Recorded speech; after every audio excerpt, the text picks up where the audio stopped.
The smell hit me first. Not the familiar scent of my vanilla candles, or the lavender fabric softener I always used. This was different. Cheaper perfume mixed with something else, something that made my stomach turn. I stood frozen in my own foyer, keys still dangling from my trembling fingers, as the sound of laughter drifted from my living room. Female laughter that was not mine. I had flown back from Chicago a day early, my heart racing with excitement to surprise Eric. 5 days of back-to-back meetings, 3 major deals closed, and all I could think about was coming home to my husband. I had even stopped at his favorite bakery to pick up those chocolate croissants he loved, the ones he always said reminded him of our honeymoon in Paris. Now those croissants felt like lead in my stomach. I set my suitcase down slowly, my hands shaking as I tried to process what I was hearing. Maybe it was the television.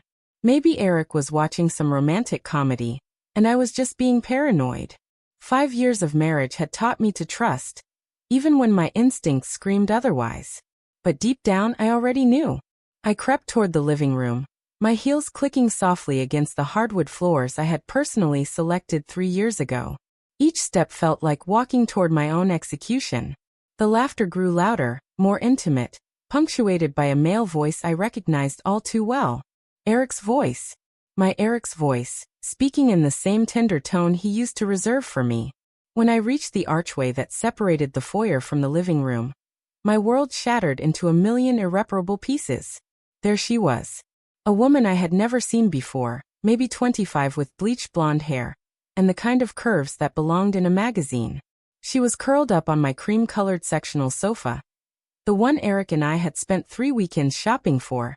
The one where we had shared countless movie nights and lazy Sunday mornings. She was wearing my silk bathrobe, the deep emerald one Eric had given me for our anniversary last year. The one that made my eyes look like jewels. But the final insult, the detail that made my vision blur with rage, was the mug in her manicured hands. My mug. The white ceramic mug with pink cursive letters that spelled out Wifey. A silly gift from my sister that had become my favorite for morning coffee. This stranger, this intruder, was drinking from it like she belonged here, like she had every right to claim what was mine. And Eric, my husband of 5 years, the man who had promised to love and cherish me until death do us part, was standing there in nothing but his boxers. His hair was messy in that way that only happened after intimate moments, and his chest bore the telltale marks of fresh passion. He was looking at this woman with the same expression he used to reserve for me. Soft, adoring, completely smitten. They had not noticed me yet. I stood there for what felt like hours but was probably only seconds, watching my marriage crumble before my eyes. The woman said something that made Eric laugh, a genuine, happy laugh that I had not heard from him in months. When was the last time he had looked at me like that? When was the last time I had made him smile with such pure joy? My heart was breaking, but alongside the devastation came something else. Something darker and more dangerous. Rage. Pure, unadulterated fury that started in my chest and spread through my body like wildfire. How dare he? How dare he bring another woman into our home, into our sacred space, and let her wear my clothes and drink from my mug? How dare he make me feel like a stranger in my own house? I cleared my throat. Both of them jumped like they had been struck by lightning. Eric's face went through a series of expressions in rapid succession. Shock, fear, guilt, and then something that looked almost like annoyance, as if I were the one inconveniencing him. "Grace," he stammered, grabbing for his shirt. "You are supposed to be in Chicago until tomorrow." "Surprise," I said, my voice eerily calm despite the hurricane raging inside me. "I finished early." The woman, this stranger who had invaded my life, looked between Eric and me with wide eyes. She clutched my bathrobe tighter around herself, and I noticed she was not wearing anything underneath it. The realization hit me like a physical blow. They had been intimate. In my house. Probably in my bed. "Babe," Eric continued, his voice taking on that patronizing tone he used when he thought he could talk his way out of trouble. "This is not what it looks like." I almost laughed. The absurdity of the statement was staggering. "Really? Because it looks like you moved your mistress into our home while I was working my ass off to pay for said home." "She is not my mistress," he said, his jaw tightening. "This is Kendra. She is just staying here for a bit." She had some issues with her landlord. Kendra. Even her name sounded like a stripper alias. Issues with her landlord. I repeated slowly. So you decided to play white knight and move her in here? How long has this been going on, Eric? He had the audacity to look offended. It is not like that. Kendra and I are just friends. She needed a place to stay, and I offered to help. That is what decent people do. Decent people do not have their female friends prance around in their wife's bathrobe. I shot back, my voice rising despite my efforts to stay calm. Kendra finally spoke up, her voice high and nervous. I am sorry. I did not know you were coming back. Eric said you would be gone all week. Something about her tone, the way she looked at Eric for guidance, told me everything I needed to know. This was not some innocent charity case. This woman was comfortable here, too comfortable. She knew where my bathrobe was kept. She knew which mug to use, and she clearly knew Eric well enough to be walking around half-naked in front of him. How long? I asked again, my eyes locked on Eric's face. Grace, you are being dramatic. Nothing is going on. Kendra is going through a tough time, and I am helping her. That is all.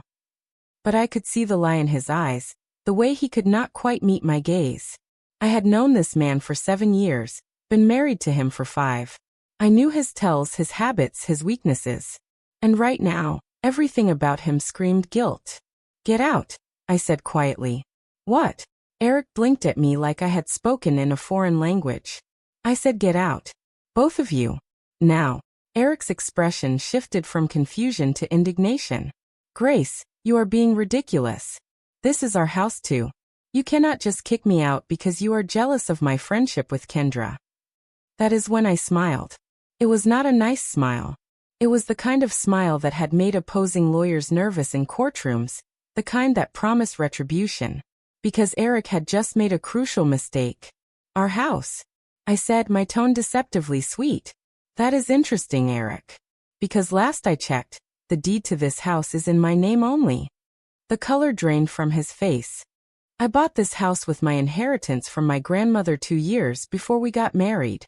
I never added your name to the deed because, well, you never asked and I never offered. So technically this is not our house. It is my house. And I am asking you to leave. Kendra looked between us like she was watching a tennis match. Confusion written all over her face. Eric, however, looked like he had been punched in the gut. You cannot be serious, he said, his voice barely above a whisper. I am dead serious. You have 30 minutes to gather whatever belongings you can carry, and then I want you gone. Both of you. Grace, please, Eric said, desperation creeping into his voice. Let us talk about this. You are overreacting. Overreacting? I laughed, but there was no humor in it. Eric, I came home early to surprise my husband, and found another woman wearing my clothes in my house. How exactly should I be reacting? She is not just any woman, she is my friend. Friends do not sleep in your bed, Eric. Friends do not wear your wife's bathrobe. Friends do not drink from your wife's favorite mug while your wife is out of town working to support the lifestyle you enjoy. The silence that followed was deafening. Kendra shifted uncomfortably on the couch, finally seeming to grasp the magnitude of the situation she had found herself in. Eric opened and closed his mouth several times, but no words came out. 30 minutes, I repeated. And Kendra? Leave my bathrobe. Without another word, I turned and walked upstairs to my bedroom. The master suite that Eric and I had shared for 5 years. The bed was unmade, and I could smell that same cheap perfume on my sheets. My Egyptian cotton sheets that I had saved for months to afford. The thought of this stranger lying where I slept, touching what I had worked so hard for, made my stomach churn. I walked to my walk-in closet and pulled out a weekend bag. My hands were steadier now, my mind clearer. The initial shock had worn off, replaced by a cold, calculating fury that I had not felt since my days as a litigation attorney. I packed methodically. Underwear, jeans, a few blouses, my laptop, and my most important documents. As I packed, I could hear Eric and Kendra talking in hushed, urgent tones downstairs. I caught fragments of their conversation. She will calm down. Just give her time. Maybe we should find a hotel. The audacity was breathtaking. They were discussing me like I was the problem. like I was some hysterical wife who had walked in on an innocent situation. I zipped up my bag and walked back downstairs. Eric and Kendra were standing by the front door, both of them fully dressed now.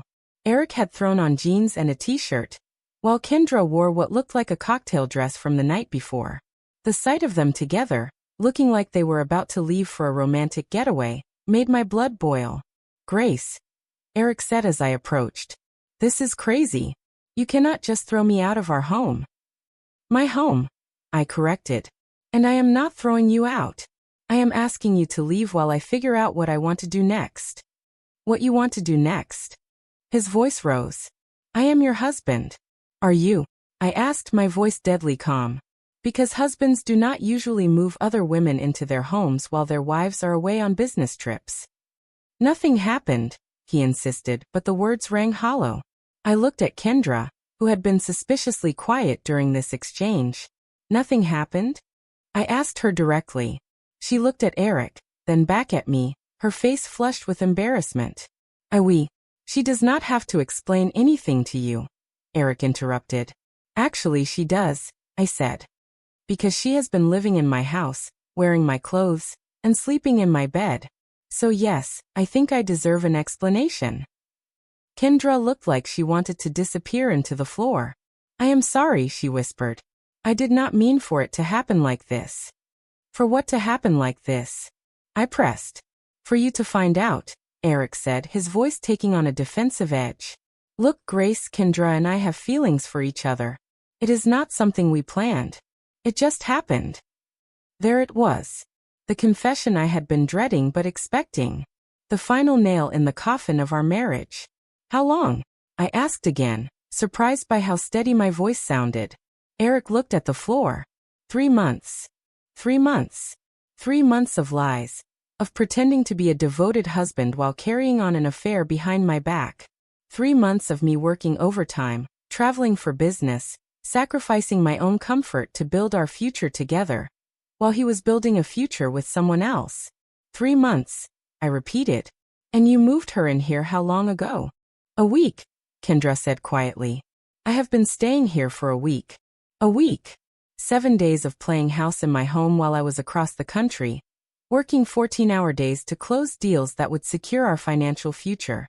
7 days of them laughing at my expense, probably making jokes about the clueless wife who had no idea what was happening in her own house. "I see," I said. "Well, thank you for your honesty. Now please leave." "Grace, we need to talk about this," Eric said. "We need to figure out how to handle this situation." "Oh, I know exactly how to handle this situation," I replied. "I am going to call my lawyer first thing Monday morning and file for divorce. I am going to make sure you get exactly what you deserve, which is nothing. And I am going to make sure everyone we know understands exactly what kind of man you are." Eric's face went white. "You would not." "Try me." We stood there in a standoff for what felt like an eternity. Finally, Eric grabbed Kendra's hand and pulled her toward the door. "Fine," he said. "But this is not over, Grace. You cannot just cut me out of your life like this. I am your husband, and I have rights." "You had rights," I corrected. "You forfeited them when you moved your girlfriend into my house." They left without another word, slamming the door behind them. I stood in my foyer, surrounded by the silence of my empty house, and felt the weight of my new reality settling on my shoulders. I was alone. After 7 years together and 5 years of marriage, I was truly alone for the first time in my adult life. The house felt different now, tainted by their presence. Every room held a new memory of betrayal, every surface a reminder of what I had lost. But as I stood there, something strange happened. Instead of breaking down, instead of collapsing into the sobbing mess I had expected to become, I felt something else entirely. Relief. The constant tension I had been carrying for months, without even realizing it, was gone. The nagging feeling that something was wrong, the way Eric had been distant and secretive, the unexplained absences and late nights, it all made sense now. I was not going crazy. I was not being paranoid. My instincts had been right all along. I walked back to my living room and looked at my couch, still warm from where Kendra had been sitting. My beautiful, expensive couch that would now always remind me of this moment. The mug she had been drinking from was still on the coffee table, lipstick stains on the rim that were not mine. I picked up the mug and walked to the kitchen. Instead of washing it, I opened the trash can and dropped it in. The sound of ceramic breaking against the other garbage was deeply satisfying. Then I walked to my landline and dialed a number I had hoped I would never have to use. Margaret? It is Grace. I need to see you first thing Monday morning. I am filing for divorce. Margaret Chen had been my attorney for years, handling everything from my business contracts to my real estate purchases. She was sharp, ruthless, and exactly the kind of lawyer I needed for what was coming next. I will clear my schedule, she said without hesitation. Are you okay? I will be, I said, and for the first time in hours I meant it. After I hung up, I poured myself a glass of wine. A bottle of Bordeaux that Eric and I had been saving for our anniversary next month, and sat down to plan my next move. The legal divorce would take time, but there were other things I could do immediately to protect myself and my assets. First, I called my bank and had Eric removed from all joint accounts. The credit cards, the checking account, the savings account, everything went into my name only. It was surprisingly easy, given that I was the primary account holder and the one who had funded most of our joint assets. Next, I called my insurance company and had Eric removed from my auto and homeowners policies. Again, since everything was in my name and I was the one paying the premiums, it was a simple process. By the time I finished making calls, it was nearly midnight. I had systematically removed Eric from every aspect of my financial life in the span of 3 hours. It felt good. It felt like taking back control. But I was not done yet. I spent the rest of the weekend at a hotel, giving myself time to think and plan.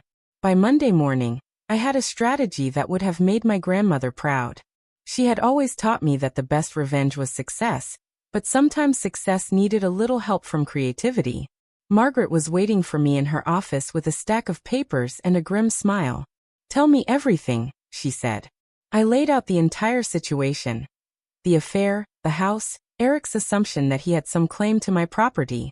Margaret took notes, asked pointed questions, and by the end of our meeting, she was smiling like a shark who had just smelled blood. "This is going to be easier than I thought," she said. "Since the house is in your name only and you have no children together, this should be relatively straightforward.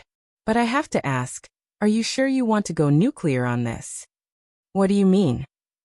"I mean, we could offer him a settlement. Some money, maybe let him keep his car and his personal belongings. It would be faster and less messy." I thought about it for exactly 3 seconds. No. I want him to understand the consequences of his choices. I want him to know that actions have repercussions. "In that case," Margaret said, "I have some ideas." By Tuesday afternoon, Eric and Kendra had been served with eviction notices. Since neither of them had any legal right to be in my house, they had 72 hours to remove their belongings and vacate the premises. I had the locks changed on Wednesday, just to be safe. But I was not finished. The house was a beautiful 4-bedroom colonial in one of the most desirable neighborhoods in the city. I had spent years decorating it, making it perfect. It had hardwood floors, granite countertops, a master suite with a spa-like bathroom, and a backyard that looked like something out of a magazine. It was, in every sense of the word, a dream home. And it was sitting empty. That is when I had what I still consider to be my stroke of genius. I called a friend who worked in property management and asked about the short-term rental market. The numbers she gave me were staggering. A house like mine in a location like mine could easily rent for $300 to $500 per night. With the right marketing and amenities, it could become a serious source of income. By Thursday, I had signed up with 3 different rental platforms and hired a professional photographer to take pictures of the house. I bought new linens, stocked the kitchen with basics, and created a listing that emphasized the house's best features. Spacious rooms, elegant decor, perfect for entertaining. But I added one special touch to the listing description. Soundproof walls make this the perfect party house for bachelorette parties, birthday celebrations, and other special events. The first booking came in within hours. A bachelorette party from Miami. 7 women who wanted to rent the house for a weekend celebration. They specifically requested the master bedroom for the bride-to-be, and they were willing to pay a premium for it. I accepted their booking immediately. The timing was perfect. Eric had been blowing up my phone for days, alternating between angry demands and pathetic pleas. He wanted to come back to the house to get more of his belongings. He wanted to talk. He wanted to work things out. I had ignored every call and text, but now I had a use for him. On Friday afternoon, I sent him a message. You can come by the house tomorrow night to get your things. I will be out of town. He responded immediately. Thank you. I love you, Grace. We can fix this. I did not reply. Saturday evening, I parked across the street from my house and watched as Eric and Kendra pulled into the driveway. They looked tired and stressed, probably from spending the week in cheap hotels or sleeping on friends' couches. Eric had a key made before I changed the locks, but it would not work now. They would have to ring the doorbell. I waited. At exactly 7 o'clock, a white party bus pulled up in front of my house. The doors opened and 7 women in matching pink t-shirts and tiaras poured out, carrying suitcases, speakers, and enough alcohol to stock a small bar. They were laughing and singing, clearly already in full celebration mode. I watched as they approached my front door, just as Eric and Kendra were discovering that their key did not work. The confusion on their faces was priceless. The bride-to-be, a stunning Latina woman named Sophia, knocked on the door with authority. Hello. We have a reservation for the weekend. Eric opened the door, looking completely bewildered. I am sorry, there must be some mistake. This is my house. Actually, Sophia said, checking her phone, according to my confirmation, this is a luxury rental property. We booked the master bedroom for the weekend. That is when my phone started buzzing. Eric was calling me, but I let it go to voicemail. Then Kendra was texting. There are strangers at the house trying to get in. What is going on? I waited exactly 5 minutes, then responded. Oh, did Eric not tell you? The house is an Airbnb now. You are not the only ones who get to stay for free. Then I blocked both of their numbers. From my car, I watched the chaos unfold. Sophia and her friends were not going to be deterred by Eric's claims of ownership. They had paid good money for their weekend, and they had the confirmation emails to prove it. Eric, meanwhile, was trying to explain the situation while Kendra stood behind him looking mortified. Finally, one of the women called the rental platform to complain. Within minutes, Eric's phone was ringing with a call from customer service, demanding to know why he was preventing paying customers from accessing their rental property. I could not hear the conversation, but I could see Eric's face growing redder by the minute. He was gesturing wildly, pointing at Kendra, pointing at the house, clearly trying to explain that this was all some terrible misunderstanding. The women were having none of it. Look, I heard Sophia say, her voice carrying across the front yard. I do not care about your marital problems. We paid for this house, and we are going to use it. You need to leave. But my clothes are in there. Kendra protested. Then you should have thought about that before you moved into someone else's house without permission. One of the other women shot back. I had to admit, I was impressed by their solidarity. The standoff continued for another 20 minutes, with Eric making increasingly desperate phone calls to try to resolve the situation. He called the rental platform, he called the police, who informed him that he had no legal right to be in the house, and he even tried calling me again. I did not answer. Eventually, Eric and Kendra gave up.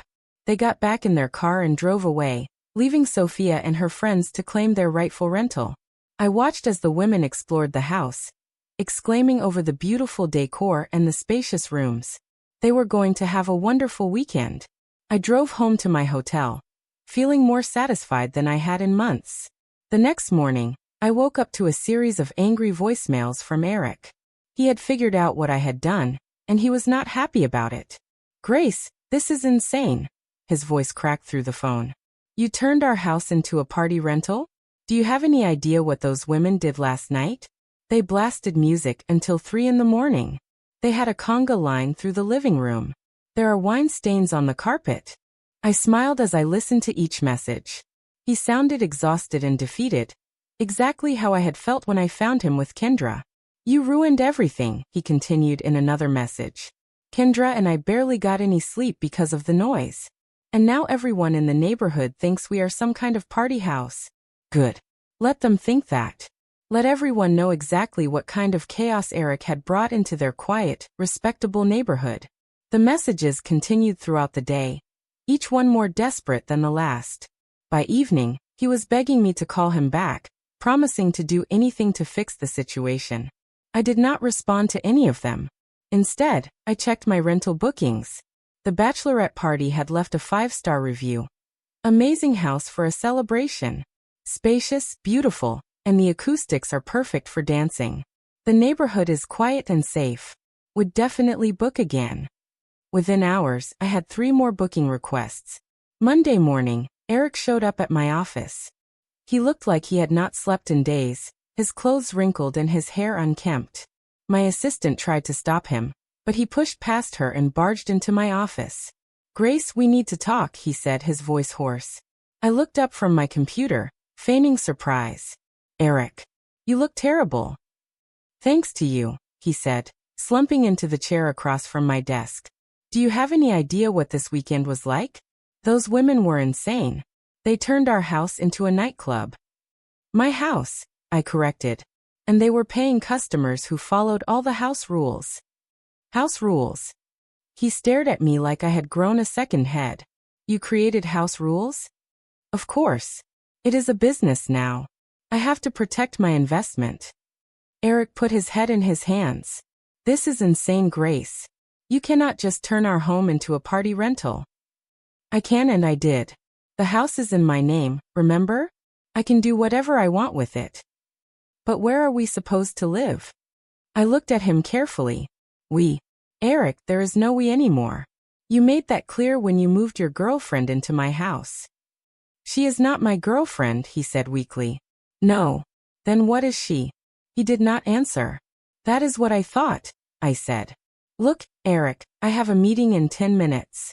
If you want to discuss the divorce settlement, you need to call Margaret. Otherwise, I think we are done here." He stood up slowly, looking defeated. "Grace, please. I made a mistake. I know that. But this is not who you are. You are not vindictive. You are not cruel." "You are right," I said. "I am not usually vindictive or cruel. But I am also not usually betrayed by the person I trusted most in the world. People change, Eric. You taught me that." He left without another word. Over the next few weeks, my house became one of the most popular rental properties in the city. I hosted birthday parties, anniversary celebrations, girls' weekends, and even a few small weddings. The reviews were consistently excellent, praising everything from the beautiful decor to the convenient location. Eric tried several more times to contact me, but I had blocked his number and refused to engage. Margaret handled all communication related to the divorce, which was proceeding exactly as planned. Since we had no children and no shared assets of significance, it was a simple matter of dividing what little community property we had accumulated. Eric would get his car, his personal belongings, and nothing else. No alimony, no share of the house, no claim to my business or my inheritance. He would leave our marriage with exactly what he had brought into it. Practically nothing. The irony was not lost on me. He had thought he was so clever, moving Kendra into what he assumed was our house, believing he had some claim to the life I had built. He had counted on my devotion, my willingness to forgive, my fear of being alone. He had been wrong on all counts. 3 months after that terrible night when I found them together, the divorce was final. I celebrated by booking a weekend at a luxury spa in Napa Valley, using the money I had earned from renting out my house. It felt good to spend money I had earned through my own ingenuity, money that had nothing to do with Eric or our failed marriage. While I was getting a massage and sipping champagne, Eric was sleeping in his car in a Walmart parking lot. Kendra had dumped him after the first week of hotel living, apparently deciding that a man who could not even provide basic shelter was not the catch she had thought he was. I found out about his living situation through mutual friends, who seemed to think I should feel sorry for him. They expected me to be the bigger person, to offer him help or at least sympathy. I felt neither. Instead, I felt something I had not experienced in years: complete and utter satisfaction. I had taken control of my life in a way that was both creative and profitable. I had turned my greatest betrayal into my greatest triumph. The house that Eric had defiled with his affair was now a source of joy for dozens of people. Couples celebrated anniversaries there, friends reunited for special weekends, families gathered for milestone birthdays. The master bedroom where he had brought his mistress now hosted brides-to-be and their closest friends, creating memories that would last a lifetime. I had transformed a space of betrayal into a space of celebration, and in doing so, I had transformed myself. 6 months later, I was running a successful property management business, handling rentals for other homeowners who wanted to capitalize on the short-term rental market. I had moved into a sleek downtown condo with floor-to-ceiling windows and a view of the city skyline. I was dating again, nothing serious, just enjoying the freedom to meet new people without the weight of a failed marriage dragging me down. Eric, meanwhile, had moved in with his parents at the age of 35. A defeated man who had gambled everything on a woman who was not worth it and lost. Sometimes, late at night, I would get a text from an unknown number. Always the same message. I am sorry. Please forgive me. I never responded, because forgiveness was not the point. The point was that actions have consequences, and Eric was finally learning what those consequences looked like.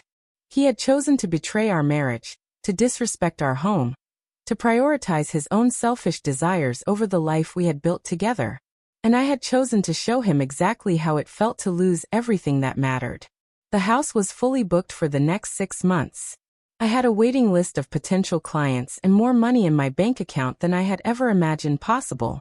I had turned my greatest humiliation into my greatest success story. Eric had brought his mistress into my home, thinking he could destroy my life without consequences. Instead, he had given me the motivation to build something better. And every night, as I fell asleep in my beautiful new condo, I smiled knowing that somewhere across town, paying customers were making memories in the house where Eric had tried to make a fool of me. The house that was no longer a home, but a business. The house that had stopped being ours the moment he chose someone else over me. The house that now belonged entirely to me, generating income and bringing joy to people who deserved it. He had thought he could take everything from me.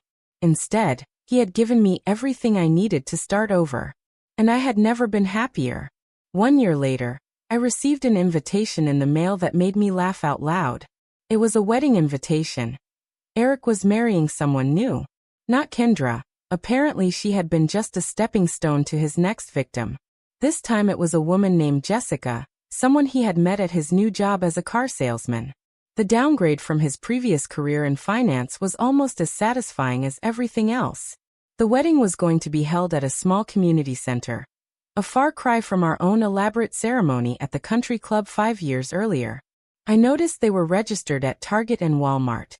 Quite the change from the Tiffany and Williams-Sonoma registries we had once shared.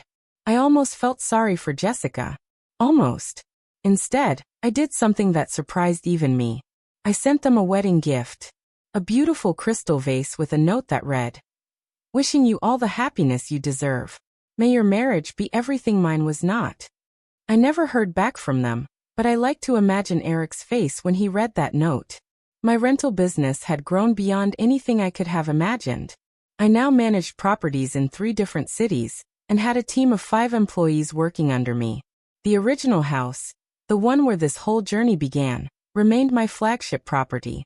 It had become legendary among party planners and event coordinators, known as the place where celebrations became unforgettable memories.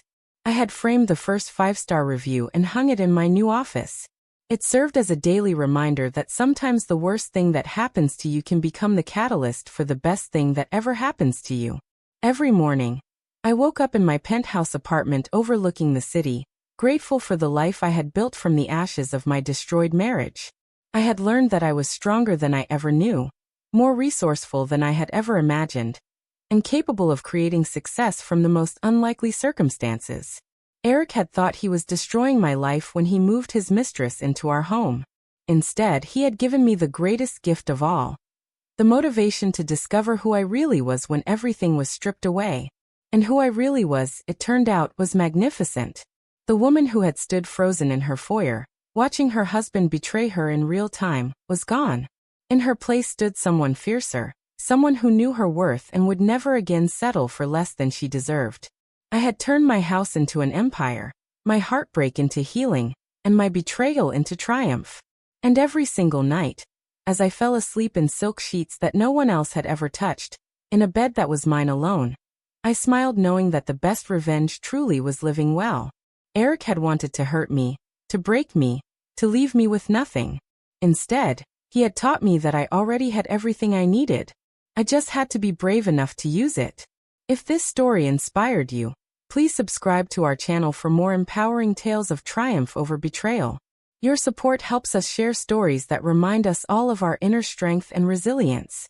Hit that subscribe button and let us know in the comments how you turned your greatest challenge into your greatest victory.